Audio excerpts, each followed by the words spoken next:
खैर जाति से तो कोई मतलब नहीं इस चीज का। जी मैं सर ये जानना चाहता था कि जैसे मैंने भी अपने समाज में, समाज का मतलब अपने आसपास के वातावरण में जी ये महसूस किया है कि जैसे मेरे फ्रेंड्स भी हैं कि जैसे मान लो जय श्री राम बोलते हैं, जय भी बोलते हैं, तो इनमें बड़ा कॉन्ट्राडिक्शन है। जी तो जैसे मान लो हमारे जैसे पेरेंट्स ने, जैसे हमारे दादाओं ने यही बताया कि सबसे राम राम या दुआ सलाम करो, जैसे मान लो हम लोग करते हैं तो वो कभी लेते नहीं। जी। तो सर इसमें मतलब क्या दिक्कतें हैं इस तरह की? नहीं, आपका प्रश्न जो है दोबारा बोलिए।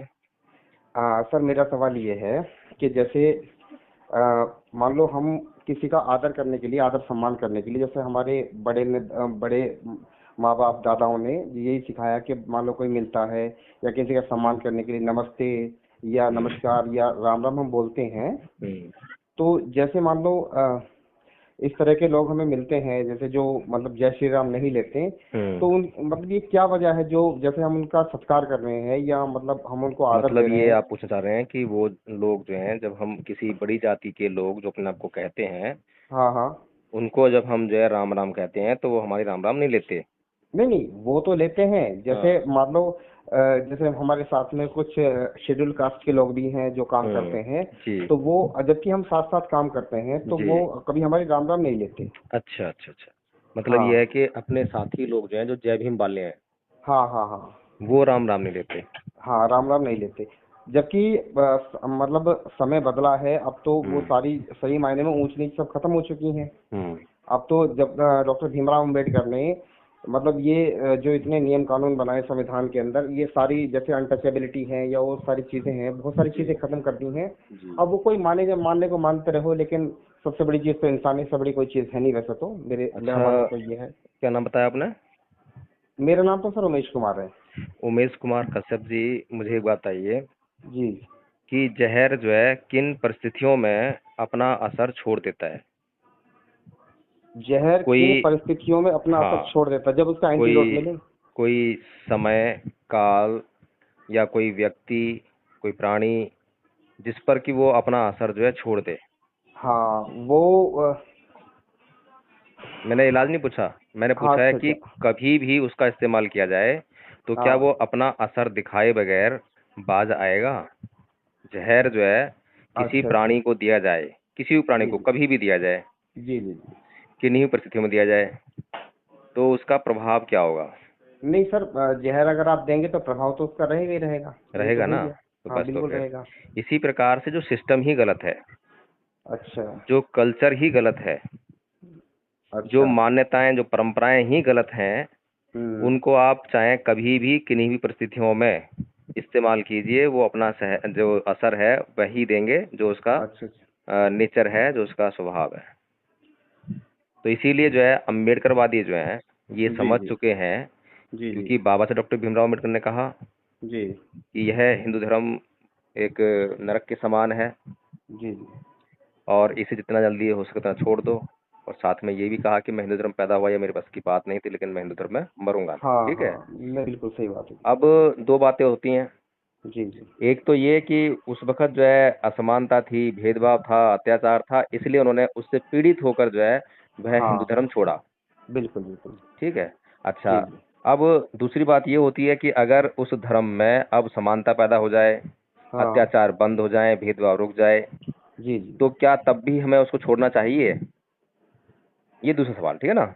जी तो आज भी अगर हम उसका जो है विवरण लेने का प्रयास करें, जी थोड़ा सा जांच करने का प्रयास करें हिंदू धर्म के बारे में, या जी ब्राह्मण धर्म के बारे में, या जो आज लोग गाल बजा रहे हैं सनातन धर्म, जी जी।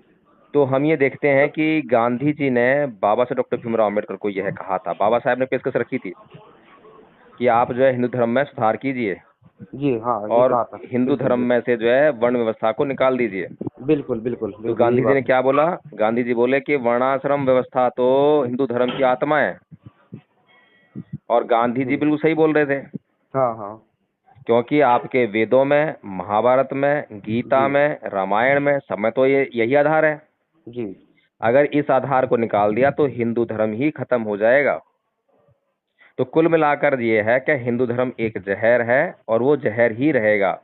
शुरू से लेकर अंत तक, आदि से अंत तक वो जहर है और जहर ही रहेगा। ठीक है, तो ये वहाँ पे ये सोचना, क्योंकि उसमें रहने वाले लोग जो समझदार हो गए हैं, जी। लेकिन वो व्यवस्था अभी भी वहीं की वहीं है, वही रूढ़िवादिता उसमें है। वह नहीं सर, धर्म, वेद ये तो धर्म, एक मिनट जी जी, सुनिए, हाँ हाँ, बताएं सर, बताएंगे। इस धर्म के मानने वाले जो पुजारी हैं, पंडे जी। हैं, शंकराचार्य हैं, विद्वान लोग हैं, जी जी। उन्होंने कभी भी अपने मुंह से ये नहीं कहा है कि हिंदू धर्म के सिद्धांतों में परिवर्तन की कभी कोई गुंजाइश है, और ना वो कभी परिवर्तन के लिए कहते हैं। रामचरितमानस की जो चौपाई है, उसका जब हिंदी अनुवाद उन्होंने अनुवाद में बदलने का प्रयास किया, लेकिन जी। चौपाई को बदलने का कोई प्रयास नहीं किया। ठीक है, हम्म। चौपाई को हटाने का कभी प्रयास नहीं किया। तो कुल मिलाकर ये है कि वो जो है ये मानते हैं कि जो एक बार ईश्वर ने कह दिया वो अडिग है, वो अटल है और वही होना है। लेकिन भगवान बुद्ध जिसकी व्यवस्था बाबा साहेब ने दी, वो हम्म। कहते हैं कि ये धर्म, धार्मिक व्यवस्थाएं, धार्मिक सिद्धांत सब जो है मनुष्य के लिए हैं, जी और जी। जहां मनुष्य का कल्याण जिस सिद्धांत से ना होता हो, जिस व्यवस्था से ना होता हो, जिस रीति रिवाज परंपरा से ना होता हो, वहां उसको बदल देना ही बेहतर है। बिल्कुल सही बात है। तो भगवान बुद्ध का धर्म जो है हर परिस्थिति में मनुष्य के जीवन जीने के लिए श्रेष्ठ परिस्थितियां उत्पन्न करता है। लेकिन मैं आपकी बात से बिल्कुल सहमत हूँ सर। तो मैं मैं एक देखिए। बात और कहना चाहता हूँ बस जो है, जी जी। कि बाबा साहब डॉक्टर भीमराव अंबेडकर इस दुनिया के बहुत बड़े पढ़े लिखे व्यक्ति थे। जी। उन्होंने हिंदू धर्म को छोड़ा ही नहीं, बल्कि जो है बौद्ध धर्म को अपनाने से पहले भी बहुत अच्छी तरह जांच की, परख की। हम्म। अगर उन्होंने केवल इस कारण से बौद्ध धर्म अपनाया होता कि यहाँ पर हिंदू धर्म में जातीय भेदभाव है, अत्याचार है, हम्म। और यहाँ पर नहीं है, तो जी। इस आधार पर जो है वो सिख भी बन सकते थे, मुसलमान भी बन सकते थे, कोई और अन्य धर्म अपना सकते थे। नहीं, लेकिन मैंने सर, जैसे सुनिए थोड़ा मैंने सा, जैसे हाँ हाँ, जी जी, लेकिन बताएं। बौद्ध धर्म का बहुत गहन अध्ययन किया, और वो अध्ययन करने के बाद उनको एक ऐसी चीज हाथ लगी जो संसार में कहीं और मिलती ही नहीं है। जी ठीक है, इसीलिए उन्होंने जब बौद्ध धर्म ग्रहण किया, और जो ये वाली बात जो है कि जी। बौद्ध धर्म के तत्व ऐसे तत्व हैं जो जी किसी अन्य धर्म में मिलेंगे ही नहीं, और एकमात्र ऐसा धर्म है जो बिल्कुल मौलिक है, जिसके सिद्धांत जो है मनुष्य के लिए हमेशा जो है बहुत सम परिस्थितियां उत्पन्न करते हैं। ठीक है, अब बताइए। मैं ये कहना चाह रहा हूँ सर, जैसे वो बात आपकी ठीक है ना। ये बौद्ध धर्म जो है, ये मानवतावादी है। हम्म। मानवतावादी है, लेकिन अब जैसे हिंदू धर्म में केवल ब्राह्मण तो है नहीं, हम्म। केवल ब्राह्मण ही नहीं है, मतलब बहुत सारी कास्ट हैं। हम्म। और अब जैसे मान लो हम लोग किसी का जैसे आदर करते हैं, कोई आया, मेहमान आया, कोई भी हम्म। आया, हम्म। कि चाचा जी राम राम या ताऊ जी हम्म। राम राम। हम्म। तो राम को जो मानते हैं, राम मतलब कोई, मैं ये नहीं कह रहा हूँ कि राम कोई भगवान थे। हम्म। जिसने जिसने एक माता के गर्भ से जन्म दिया, वो कभी ईश्वर नहीं हो सकता। हम्म। चाहे वो बुद्ध हो, चाहे वो राम हो, चाहे वो कृष्ण हो। हम्म। लेकिन अब जैसा हमने पढ़ा या जैसा हमें बताया गया कि राम एक पुरुषोत्तम थे, मतलब एक उत्तम पुरुष थे। मतलब हम्म। उनके राजकाज में जो प्रजा इतनी सुखी थी, इतनी संपन्न थी, कि उन्होंने उनको ईश्वर का दर्जा दे दिया। हम्म। तो इसलिए जो है, मतलब ऐसा मानते हैं। तभी से ये प्रथा चली आ रही है। देखिए कश्यप जी, जी पहली बात तो यह है कि जो ईश्वर का जो कंसेप्ट है ना, जी। जी उस पर भी बुद्ध ने जो है बहुत कुछ कहा है। जी। और ईश्वर की जब हम जांच करने बैठते हैं, जी। और किसी भी प्राणी पे जांच करें, तो ईश्वर कहीं मिलता ही नहीं है। ठीक है, ये ये तो सर बहुत बड़ा कॉन्सेप्ट है। ये तो शायद कोई समझ नहीं, ही नहीं पाया आज कंसेप्ट तक। कंसेप्ट बहुत बड़ा नहीं है, लोगों के दिमाग जो है बहुत बड़े हो गए हैं, जहां पर कि कुछ ना कुछ चलता रहता है। लोग जो है अपने आप पे भरोसा नहीं करते हैं, वो जो है दूसरों के सहारे जीना चाहते हैं, खुद काम करना नहीं चाहते हैं, आलसी हैं, परिश्रम करने से बचते हैं, इसलिए चमत्कारों में विश्वास करने लगते हैं। वे जो है स्वार्थी हैं, अपना जीवन किसी भी सूरत में बचाना चाहते हैं, इसलिए दूसरों तक की हत्या कर बैठते हैं। तो ये मनुष्य का स्वभाव जो है ना, ये अलग स्वभाव है। इसी कारण से सारी बीमारियां उत्पन्न हो रही हैं। भगवान बुद्ध को जब आप पढ़ोगे ना थोड़ा सा ध्यान से जो है, जी। तो आपके सारे जो कंसेप्ट है वो क्लियर होते जाएंगे। नहीं, भगवान बुद्ध ने जो है, मैंने गौतम बुद्ध को बहुत पढ़ा भी है, मतलब बहुत नहीं, मतलब जितना किताबों में जैसे दिया गया है, जैसे मान लो 6 7 8 की नहीं मैं नहीं, जो वो किताब। That is not enough and that is not true. तो जी। वो जो है, जो आपने पढ़ा है वो काफी नहीं है और सत्य भी नहीं है, ठीक है। जो पढ़ाया जाता है ना, जो स्कूल किताब में पढ़ाया जाता है, कॉलेज में पढ़ाया जा रहा है। नहीं सर, ये तो खैर ये मैं इसका वो करूंगा विरोध कि हम्म। जो वो सत्य नहीं है किताबों हम्म। में। क्या सारी बात झूठ तो होती नहीं कि जो किताबी मतलब जो शिक्षा का आधार है। चलिए, हमें जो है बुद्ध ने कहा है कि हमें हमेशा जो है संदेह प्रकट करना चाहिए, प्रश्न करने चाहिए, ठीक है, खोजी हाँ रहना बिल्कुल। चाहिए।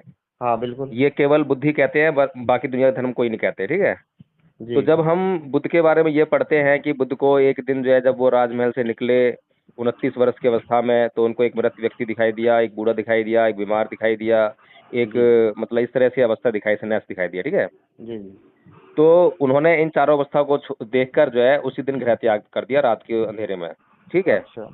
अब इस पर आपने कभी प्रश्न किया, कभी संदेह किया कि मैंने संदेह 29? किया, बिल्कुल किया है, बिल्कुल मैंने संदेह बताइए। किया, कई कई से मैंने पूछा भी। हम्म। लेकिन मुझे इसका जो है एक जो सेटिस्फेक्शन आंसर होता वो नहीं मिला। मैंने हम्म। सवाल ये किया था कि हम्म। जब गौतम बुद्ध ने इतनी बातें इतना ज्ञान लोगों को दिया था, जिस समय वो घर छोड़कर गए थे, तो क्या उस समय उन्होंने अपनी पत्नी के साथ या अपने पिता के साथ अन्याय नहीं किया था? अब आपका प्रश्न ही उल्टा है, तो आपका प्रश्न होना चाहिए कि क्या ऐसा संभव है कि 29 वर्ष की अवस्था तक कोई व्यक्ति किसी मृत को, किसी बूढ़े को, किसी बीमार को, किसी सन्यासी को ना देखे? प्रश्न तो ये होना चाहिए। वो प्रश्न तो आपका हुआ नहीं। और प्रश्न कहाँ हुआ? बुद्ध के ऊपर कटाक्ष करने का प्रश्न हुआ, क्योंकि आपको जो है बुद्ध को जो है चैलेंज करना है, ठीक है ना। तो आपके मन में जो होगा प्रश्न वहीं आएगा, वहीं से आएगा। आपका प्रश्न जो होना चाहिए था, मौलिक प्रश्न क्या हो सकता था कि क्या 29 वर्ष की अवस्था तक कोई व्यक्ति किसी बूढ़े को, किसी बीमार को, किसी मृत व्यक्ति को देखे बगैर रह सकता है? क्या ऐसा होता है नहीं, किसी जीवन वो में? तो वो तो उन्हें इतनी सुख सुविधाएं दी गई थी कि महल से वो निकाला नहीं अरे गया था। भाई साहब, मैं ये कह रहा हूँ कि खुद भी तो छोटे से बड़े हुए होंगे 29 साल तक। खुद भी तो कभी बीमार हुए होंगे। ऐसा कौन सा प्राणी है जो कभी बीमार ही ना हुआ हो? नहीं, उन्होंने भविष्यवाणी की थी जब क्या जो उनके अरे वहाँ भाई साहब, वो मैं ऋषि। इसीलिए तो कह रहा हूँ, जो आपने पढ़ा है ना, हम्म, वो आपने पढ़ा नहीं है, पढ़ाया गया है आपको। कि उन्हें इसीलिए मैं उन्हें कह रहा हूँ कि आप जो जो उनके है, आसपास के उसका पंडित थे, उन्होंने भविष्यवाणी की थी, जो ज्योतिषी थे, फिर वही कि ये मैं कह बच्चा। रहा हूँ आपको भाई साहब कि आपको जो पढ़ाया गया है आपने पढ़ा ही नहीं है। अगर आपको पढ़ना, आपने पढ़ा होता ना केवल जो है, हम्म, जो सही बात लिखी होती है आपने वो पढ़ी होती, तब भी बात ठीक थी। लेकिन लोगों ने अपने मतलब के लिए, लोगों को मूर्ख बनाने के लिए आपको जो पढ़ाया वही आपने पढ़ लिया। और फिर आपने प्रश्न नहीं करा, क्योंकि हम हर किसी के अंदर इतनी क्षमता नहीं है। आप तो फिर भी चलो प्रश्न नहीं, कर रहे हैं। हम तो सर सवाल वही करेंगे ना, जो जो जितना हमने पढ़ा है ना, और उसके हम्म। संबंधित हम सवाल करेंगे। हमें तो ये जो हमने पढ़ा अब है जैसे आपने किताबों बुद्ध में। के ऊपर जो प्रश्न किया, देखिए, जो आपने बुद्ध के ऊपर जो प्रश्न किया, हालांकि उस प्रश्न का जवाब है, ठीक है। जी, लेकिन कभी यही प्रश्न जो है आपने राम के ऊपर किया क्या? कि बिल्कुल किया है। राम ने जो है अपनी पत्नी को वनवास में, और वो भी गर्भावस्था में छोड़कर जो है कौन से मानवीय स्वभाव का परिचय दिया था? तो वो पुरुषोत्तम कहाँ से हो गए? बिल्कुल किया है, बिल्कुल किया है, चलो मैंने उस किया चीज है, को तो भी मैं गलत ठहराया। अब मैं राम पर नहीं जाऊंगा, मैं बुद्ध पे आता हूँ, ठीक है। मैंने जो उस चीज को आपका गलत ठहराया। जी, जो आपका प्रश्न है, उन्होंने। लेकिन आपने देखिए हाँ राम को गलत ठहरा दिया, लेकिन आप फिर भी उसको पुरुषोत्तम कह रहे हैं, ठीक है। लेकिन हाँ। आप जो है फिर भी, अभी जो आपकी बातों से जितना निकल कर आया ना, जी जी। उसमें बुद्ध के प्रति श्रद्धा नहीं आ रही है, अभी भी राम के प्रति ही श्रद्धा दिखाई दे रही है। हाँ चलिए। बिल्कुल सही बात है एकदम आपकी। हाँ, मुझे पता है, क्योंकि मैं आपको, जब आपकी बातें हैं, आपके शब्द हैं, उनसे ही जी। मैं निष्कर्ष निकाल रहा हूँ। अब क्योंकि आपका जो मेरे प्रश्न है मेरे ना, सवाल, ये दो तीन सवाल ऐसे जी, थे जो कितने दिनों से अटके हुए थे, जो कोई आज बात तक नहीं, इनका कोई कोई बात जवाब नहीं, ही नहीं दे पाया था। कोई बात नहीं। अभी आपका जो दूसरा प्रश्न है कि बुद्ध ने अपनी पत्नी को रात के अंधेरे में सोता हुआ छोड़ के चले गए, तो अपनी हाँ पत्नी और अपने बच्चे के साथ में अन्याय नहीं किया क्या? ये प्रश्न है ना आपका। हाँ बिल्कुल बिल्कुल। अब मुझे एक बात बताइए। जी पहली बात तो ये है कि ये कहानी ही झूठ है, कि वो जो है रात को सोता हुआ छोड़कर चले गए, ठीक है। जी। भगवान बुद्ध जो है महाकारुणिक हैं। महाकारुणिक समझते हैं क्या होता है? नहीं। जो हर प्राणी पर जो है करुणा रखते हैं। करुणा प्रेम नहीं है। अच्छा। करुणा क्या है? प्रेम नहीं है। प्रेम जो है द्वेष का कारण बनता है, घृणा का कारण बनता है। जहाँ प्रेम होगा वहाँ द्वेष और घृणा होगी, लेकिन जहाँ करुणा है वहाँ करुणा ही रहेगी। वहाँ पर द्वेष और घृणा नहीं आती, ठीक है। बिल्कुल, वो तो हाँ, वो तो उनका चरित्र से झलकता है कि द्वेष हाँ और घृणा तो उनके अंदर थी नहीं। जी। तो हाँ अगर वो तो, अगर ये तो है। अगर भगवान बुद्ध, जो कि अभी सिद्धार्थ हैं, अभी बुद्ध नहीं है, हाँ और बचपन से ही उनकी जो मानसिक प्रवृत्तियां हैं, स्वाभाविक जो प्रवृत्तियां हैं, वो हैं करुणा की, कारुणिक होने की, ठीक है। बिल्कुल बिल्कुल। तो ये तो। ऐसा कैसे हो सकता है कि वो अपनी बीवी पर, अपने बच्चे पर जो है इतना अत्याचार करें कि उनसे मिले बगैर, उनको सोता हुआ छोड़ कर चले जाएं, उनकी चिंता किए बगैर? हो सकता है क्या? ये प्रश्न होना ये चाहिए, मौलिक हाँ, प्रश्न। नहीं हाँ, ये मैंने जी, इसलिए ये प्रश्न नहीं उठाया क्योंकि जो मैंने किताबों में पढ़ा था ना, आप बताओ किताबों से बाहर आदमी कहाँ जाएगा। मुझे पता है, इसीलिए मैंने आपको कहा थोड़ा सा और अध्ययन कर लेते, थोड़ा और चिंतन मनन कर लेते तो अच्छा रहता। मेरे पास भी सवाल है, मैं भी चिंतन मनन करता हूँ, मैं किसी की बात ऐसी नहीं मानता। हम्म। क्योंकि बुद्ध ने ही कहा है कि किसी भी बात को इसलिए मत मानो कि कोई बड़ा विद्वान कह रहा है, किसी भी हम्म। बात को इसलिए मत मानो कि आपको अच्छी लग रही है। नहीं, तथ्य पर आधारित होनी चाहिए ना किसी वो। भी, हाँ, तर्क, और सबसे बड़ा तर्क, तर्क से भी ऊपर जो क्या है, प्रज्ञा, भावनामय प्रज्ञा, हम्म। कि आप स्वयं से उसका अनुभव कर सकें, वो सबसे बड़ा है। अब बात में तर्क है, बात में तथ्य है तो हाँ, ठीक है। तो जो सिद्धार्थ हैं वो कारुणिक हैं, ठीक है। जी। तो वो ऐसा नहीं कर सकते कि अपनी बीवी को, अपने बच्चे को जो है रात को अंधेरे में सोता हुआ छोड़कर उनकी चिंता किए बगैर चले जाएं, ठीक है। हम्म। तो अब फिर गए कैसे, गृह त्याग कैसे हुआ, क्या कहानी है। हम्म। कभी भी भगवान बुद्ध ने भिक्षु संघ के साथ में जो है इन बातों की चर्चा नहीं की है, ठीक है। और ना ही भगवान बुद्ध के बाद जो प्रथम संगीति हुई, द्वितीय संगीति हुई, जितनी भी संगीतियां हुई है, कभी भी पहली संगीति में होना चाहिए था जब महाकश्यप जो है उसके अध्यक्ष थे। तो हम्म। उन्होंने भी बुद्ध के जीवन पर कोई प्रकाश डालने के लिए नहीं कहा, वहां पर कोई चर्चा ही नहीं हम्म। हुई। केवल हाँ। धम्म पर चर्चा हुई है, विनय पर चर्चा हुई है, हम्म। इसके अलावा कोई अन्य चर्चा ही नहीं हुई है, ठीक है। जी। इसके अलावा जो है एक आपको मैं जो है एक रेफरेंस दूंगा बुक का, जो कि परम पूज्य बाबा साहब डॉक्टर भीमराव अम्बेडकर ने लिखी है, अच्छा। भारत के बौद्धों का मार्गदर्शन करने के लिए। अच्छा। उस किताब में जो उन्होंने जो है महाभी निष्क्रमण जिसे कहते हैं, गृह त्याग जो किया सिद्धार्थ ने, हम्म। तो उसके लिए रोहिणी नदी का जो जल है उसका जो विवाद है वो एक कारण हाँ। बना था बड़ा। तो अगर वो कहानी आपने पढ़ी हो तो आपको स्पष्ट होनी चाहिए, ठीक है। नहीं, मैंने इनके ऊपर डॉक्यूमेंट से एक मूवी देखी थी, रोहिणी नदी का विवाद जो था, जिसमें विवाद हो रहा था, मतलब ये युद्ध चलने वाला था, तो उन्होंने इसको रोका था कि भाई कुछ दिन की प्रतीक्षा करो, ये पानी अपने आप सबको मिल जाएगा। हम्म। तो ये थोड़ा सा था कुछ उसमें दिन की एक। प्रतीक्षा नहीं करो, उन्होंने सुझाव दिया था साक्य संघ और कोली संघ को, दोनों को जो है उन्होंने हम्म। सुझाव दिया था, साक्य संघ को विशेष तौर पर, क्योंकि साक्य संघ के सदस्य थे वो, हम्म। और साक्य संघ के प्रति उनको समर्पित रहना चाहिए था, हम्म। ये उनकी पहली ड्यूटी थी। तो उन्होंने सुझाव ये दिया था कि हिंसा से जो है किसी भी समस्या का समाधान नहीं निकल सकता। बिल्कुल। क्यों ना दो लोग जो है साक्य चुने और दो लोग जो है कोली चुने, हम्म। और वे आपस में मिलकर एक आदमी को चुने, और ये पांचों लोग मिलकर जो है इस समस्या का एक सम्यक हल निकाल लें। ये उनका सुझाव था, जिसको कि क्योंकि उस समय जो है लोगों की जो मानसिक प्रवृत्ति थी उसमें हिंसा थी, अहिंसा से उनका सरोकार नहीं था, कभी जी। जाने नहीं, कभी देखी नहीं कि अहिंसा से कुछ समस्या सुलझती हैं। तो इसलिए जो है उन लोगों ने सिद्धार्थ की बात नहीं मानी, और वे सिद्धार्थ के खिलाफ हो गए, बहुमत से निर्णय पास हो गया वहां पे साक्य संघ में। लेकिन सिद्धार्थ को क्योंकि पता था कि ये जो निर्णय है, जो युद्ध होगा तो युद्ध में कोई ना कोई तो मारा जाएगा, इधर से मारे जाएंगे, उधर से मारे जाएंगे, और ये मारा जाना जी। जो है किसी के भी पक्ष में नहीं है।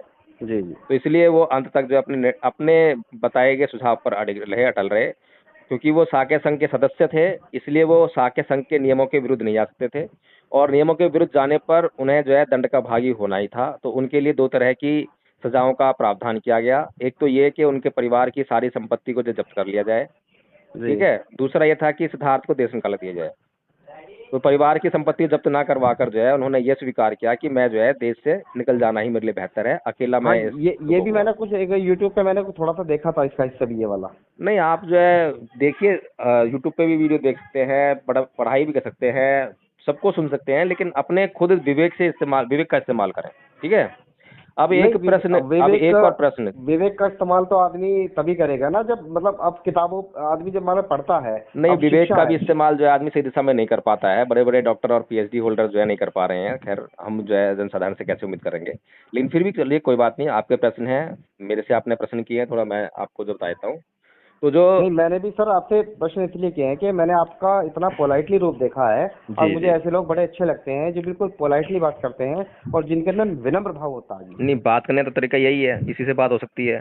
हाँ, विनम्र, मतलब हाँ, विनम्रता पूर्वक अगर व्यक्ति बात करता है तो सुनने में भी बड़ा आनंद मिलता है और बोलने में भी अच्छा लगता है जी। जी जी जी।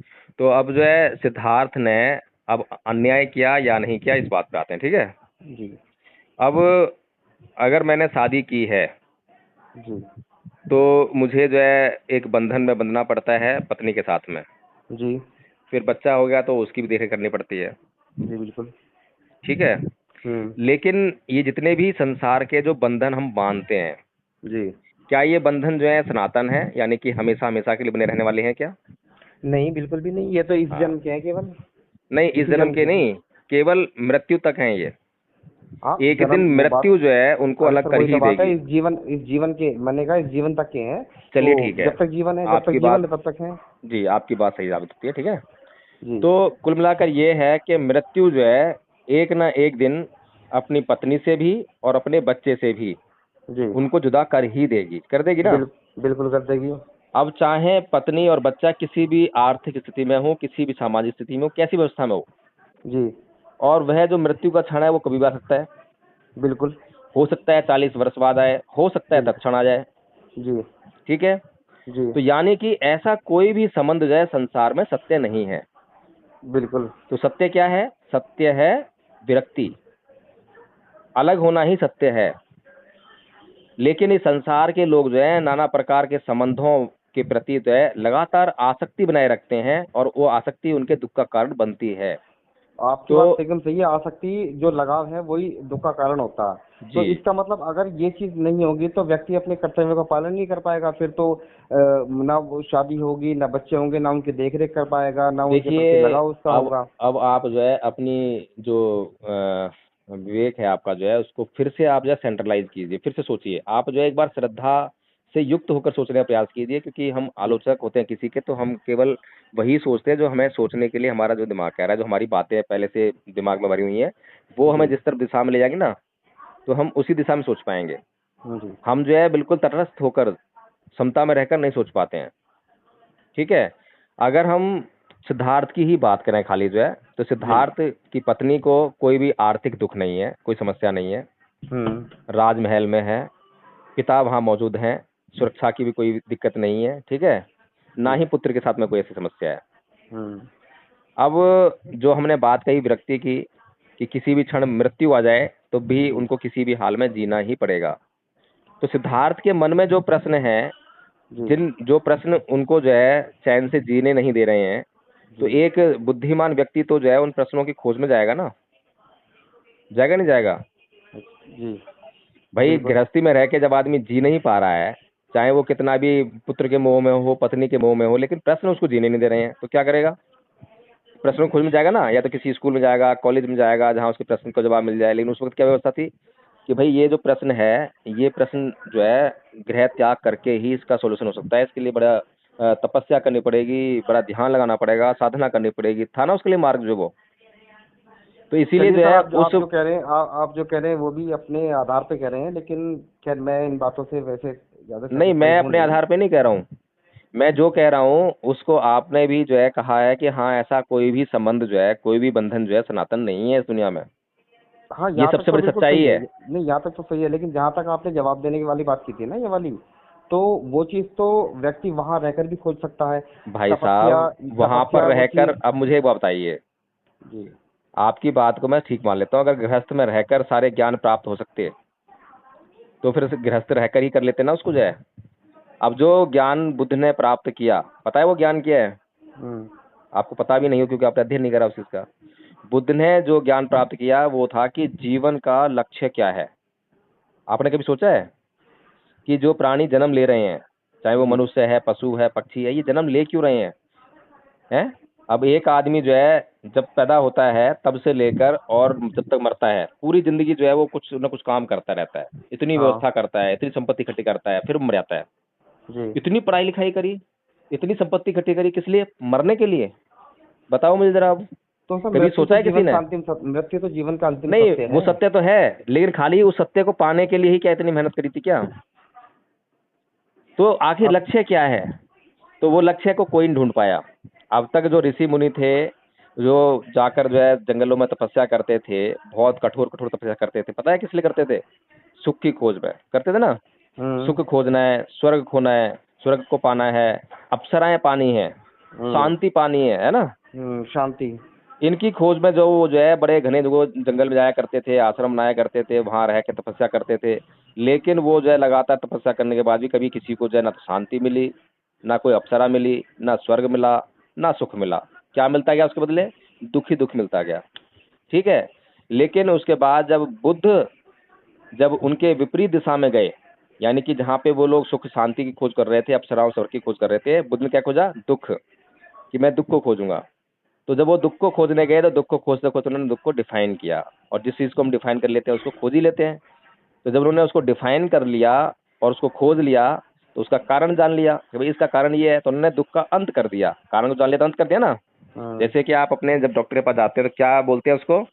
बीमारी बताते हैं। वो नहीं बताता ये स्वास्थ्य हूँ मैं, स्वास्थ्य लोग कभी भी जो है डॉक्टर के पास जाएंगे नहीं, और जब भी डॉक्टर के पास जाएंगे तो अपनी बीमारी बताते हैं, सुख नहीं बताते कि मेरे को ये सुख है ना। तो बीमारी का क्या होता है? फिर कारण ढूंढा जाता है कि क्या कारण है भाई बीमारी का। जब कारण मालूम पड़ जाता है तो इसका इलाज ढूंढा जाता है। तो अब इसका इलाज किया जाता है तो बीमारी खत्म हो जाती है, और बीमारी के खत्म होने पर जो अवस्था रहती है उसे कहते हैं स्वास्थ्य, सुख, है ना। ऐसे ही बुद्ध ने जो है पहले मानव ऐसे हुए संसार के जिन्होंने दुख को खोजकर दुख का नाश किया, और जब उसका नाश कर दिया तो उसके बाद जीवन में क्या रह गया? शेष सुख रह गया। तो आज भी जितने प्राणी हैं, जितने मनुष्य हैं, भगवान बुद्ध के इतने बड़े ज्ञान देने के बाद भी लगातार उसकी उल्टी दिशा में ही भाग रहे हैं। यहाँ तक कि बौद्ध लोग भी आज शांति की बात करते हैं, अहिंसा की बात करते हैं, सुख की बात करते हैं, हैप्पीनेस की बात करते हैं, लेकिन बिल्कुल। बुद्ध के बताए हुए मार्ग पर चलकर वो दुख की तलाश नहीं करते हैं। एक आदमी अगर अपने जीवन में दुखों को ढूंढेगा, दुख कहाँ ये पर है? बात एग्जैक्टली गरीबी में आपने है बिल्कुल सही कही, ये है बात ना। सही कही। मैंने काफी बौद्ध ऐसे देखे हैं जो इतने उतावलेपन से बात करते हैं, इतने अशांत हैं जी। कि मतलब उनमें ये जो बुद्ध की के जो रास्ते की झलक है, झलक वो बिल्कुल दिखाई नहीं देती। जी जी जी। और चलो ये तो खैर एक बौद्ध धर्म एक अलग चीज हो गई। सर मेरा सवाल ये था कि जैसे अंबेडकर जी थे, यदि वो वर्ण व्यवस्था थी उस समय पर, यदि उस समय वर्ण व्यवस्था ना रही होती, नॉर्मली जैसे बिल्कुल एकदम सबके से किसी के साथ भेदभाव ना रहा होता, तो शायद वो इस हिंदू धर्म को त्यागते ही नहीं। और यदि हिंदू धर्म को नहीं त्यागते तो जैसे अब इसके बौद्ध धर्म लिए का। इसके लिए आपको जो है बौद्ध धर्म के सिद्धांतों का गूढ़ अध्ययन करना पड़ेगा। अभी मैंने आपको एक सिद्धांत बताया है दुख का, नहीं है ना। सर, मैंने अंबेडकर जी की बात की है ना, मैं मैंने भी वही उनकी बात बातें। कह रहा हूँ, मैं भी वही बात कह जी। रहा हूँ। अगर बाबा साहब डॉक्टर भीमराव का उद्देश्य खाली एक रहता, जो कि अत्याचार, भेदभाव, इससे मुक्ति पाना, तब तो जो है हम्म। वो शायद जो है जहाँ पे अगर उनको वहीं पे शांति मिल जाती तो वहीं पे नहीं छोड़ते हो जो उसको, या फिर कोई और धर्म मान लेते हैं। मुसलमानों में भी भेदभाव नहीं है, वहां चले आते। सिखों में नहीं है, वहां चले आते। ईसाइयों में नहीं है, वहां चले आते। लेकिन अगर अध्यात्म की तरफ बढ़ते, और बाबा साहब क्योंकि विद्वान थे तो नहीं, स्टडी जरूर करते। मैंने क्या नाम है जो सुना था ना, मैंने एक बात सुनी थी इनके बारे में हम्म। कि वो पहले सिख धर्म अपनाने के लिए जा रहे थे, लेकिन सिख धर्म में भी ये असमानताएं थी, थोड़ी हाँ, सी, थोड़ा बिल्कुल ऊपर सही कह नीचे रहे का हैं आप जो चक्कर है था, असमानताएं वो। थी, तो इसलिए उन्होंने सिख धर्म को भी नहीं अपनाया था। हाँ हाँ, बात ठीक है आपकी। मैं वही तो कह रहा हूँ। मैंने आपको जब बड़ी ईमानदारी से दो पहलू बताए हैं। जी। एक तो जो पहलू आप जिसकी चर्चा करना चाह रहे हैं, और हर एक हिंदू के मन में अब ये सवाल है कि अब तो जो है इतना भेदभाव नहीं है, अत्याचार नहीं है, जाति पाति नहीं है, तो हाँ। अब तो जो है हिंदू धर्म का जो लोग छोड़ रहे हैं उसको छोड़ना बंद कर दें, यही छोड़ रहे हैं जी। ना। और नहीं, दूसरा मेरे देखो, दूसरा जो एस्पेक्ट है। मैं तो इस चीज को, मेरा तो इस चीज से कोई फर्क नहीं पड़ता कि कोई किस धर्म में जा रहा। मैं सही मायने में ना, तो मेरे लिए सारे धर्म बराबर हैं, मेरे लिए कोई धर्म नहीं है और सारे धर्म भी बराबर ही है, नहीं, मैं सभी अभी का आदर करता हूँ। अभी आप जो बात कह रहे हैं ना, जी। वो एक सामाजिक डर है कि मैं सभी धर्मों का जो है समान रूप से आदर करता हूँ, सम्मान करता हूँ। ये सामाजिक डर है, क्योंकि हमें पता है कि अगर ऐसा हम नहीं बोलेंगे तो समाज में जो है विद्वेष फैलेगा, समाज में हिंसा फैलेगी, समाज में जो है नहीं भाईचारा सुनो, खत्म इससे होगा। इससे इससे फर्क क्या पड़ेगा भाई, मैं स्वतंत्र बता हूँ, तो रहा हूँ है मैं ना। भाई मुझे साहब, भारत के संविधान की स्वतंत्रता की आजादी वो देता है। मैं बता तो रहा हूँ। एक आदमी कहता है भाई मैं किसी धर्म को नहीं मानता, मैं तो इंसान को मानता हूँ, इंसानियत को मानता हूँ। जी। अब बताइए, ये तो कथन बिल्कुल सही है, सबको चलेगा, है ना। हाँ। इस बात से कोई इनकार नहीं करेगा। लेकिन मैं ये कहता हूँ कि आप एक तरफ रखिए इंसानियत को, इंसान हाँ। को, और दूसरी तरफ जो है चलिए आप जो है बौद्ध धर्म की तरफ। जी। तो बौद्ध होना का जब आपको गुण पता लगेगा ना कि बौद्ध क्या है, बौद्ध धर्म क्या है, तब आप कहेंगे कि जो इंसानियत तो ठीक है, वो तो न्यूट्रल पॉइंट है, लेकिन उससे अगर प्लस की तरफ बढ़ना है, यानी कि इंसानियत जो है, यानी कि एक प्राणी जो है जन्म लेता है, लेकिन वो लगातार दुखों में ही अपना जीवन जो है भोगने के लिए मजबूर होता है। अगर उससे कोई निजात दिला सकता है तो वो बुद्ध का धम्म है, उस धम्म का जो मार्ग हो जाए वो है। तो निसंदेह सबसे अच्छी बेहतर स्थिति ये है, बेशक आप धम्म को समझ पाओ ना समझ पाओ, लेकिन अगर आप इंसान भी हो जाते हो तो भी अच्छी बात है। यहाँ तक भी जो है कम से कम समाज में सुख शांति और समृद्धि बनी रहेगी। लेकिन अगर किसी व्यक्ति को अध्यात्म तरफ मुड़कर हमेशा हमेशा के लिए अपने जन्म मरण के जीवन चक्र से मुक्ति पानी है, और उस श्रेष्ठ सुख को जो है लाभ उसका अर्जित करना है, तो बुद्ध के धम्म का अध्ययन करना ही पड़ेगा। चलिए भाई साहब, बहुत सर। लंबी बातचीत हो गई, 2-4 मिनट की बात थी। मैं भी बहुत सारा काम करना है मेरे को भी। अच्छा फिर कभी बात चलो, करेंगे, ठीक है ना? चलो धन्यवाद भाई साहब, बहुत बहुत समय देने जी के जी। लिए। क्या नाम बताया था आपने, एक बार बता दे रहा हूँ दोबारा से। सर कभी वैसे मेरा आपसे मिलने का मन है, कभी अगर समय मिला तो मैं आपसे मिलूंगा जरूर। मेरा नाम उमेश कुमार कश्यप है और मैं यूपी के गाजियाबाद जिले के मोदीनगर का रहने वाला हूँ। अच्छा अच्छा अच्छा, चलो बहुत अच्छी बात है। आप कहाँ से हो सर? मैं दिल्ली से ही हूँ। अच्छा, प्रॉपर दिल्ली।